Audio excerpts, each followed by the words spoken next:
Hey guys, this is Don from Carpet Peel Pros. I wanted to show you guys a quick way of how to replace a swivel on a Whisper Washer Classic. You can see here's just our spray bar. It's a 4 nozzle. Here's the replacement parts from Whisper Washer, and we got it all from Lori from PWP. And the issue in hand is this is where the spray bar attaches to, and you can see these threads here broke off, and there's not enough threads to put the spray bar back on. So we had to buy this cartridge to go ahead and replace it. So Julio's going to go ahead and show how to break it down and go ahead and replace it. So yeah, here we go.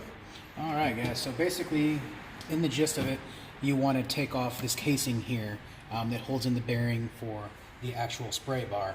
There's two different ways to do this. You can leave it bolted in, because these here are 4 bolts and some nuts underneath, and that way you can just pry it off, or should I say turn it off with some force. Or if it's being a real pain like it was for us because it's been on there for a long time, you can go ahead and dismount it by undoing the nuts and then put it in a vise or something and be able to crank it. We've already broken this open just so we can kind of show you guys the process, but you're going to go ahead and unscrew it.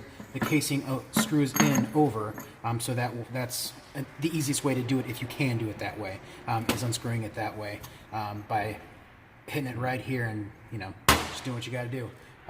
You're going to go ahead and push in from below so it pops right out.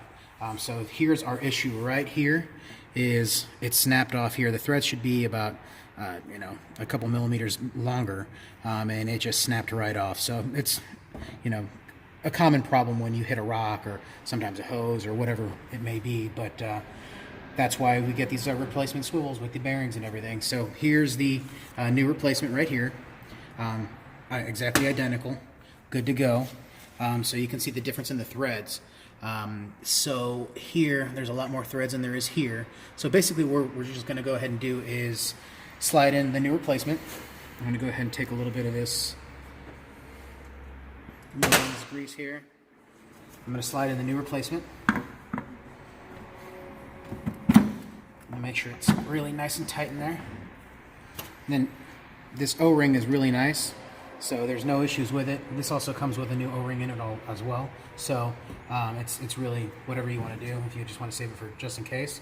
Now we're just going to go ahead and make sure it's fully pressed in.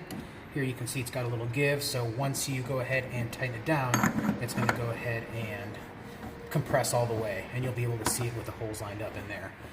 So now I can already feel it pushing down on the side of the swivel, and so now we're hand tightening just to see how we're looking on this side. And if you want to bring the camera over here, you can see that our swivel is good to go again and moving really nicely. So that basically is just the gist of how to replace the cartridge. Nothing fancy, nothing hard, but just in case you want to see how to do it or the different ways to do it, there you go.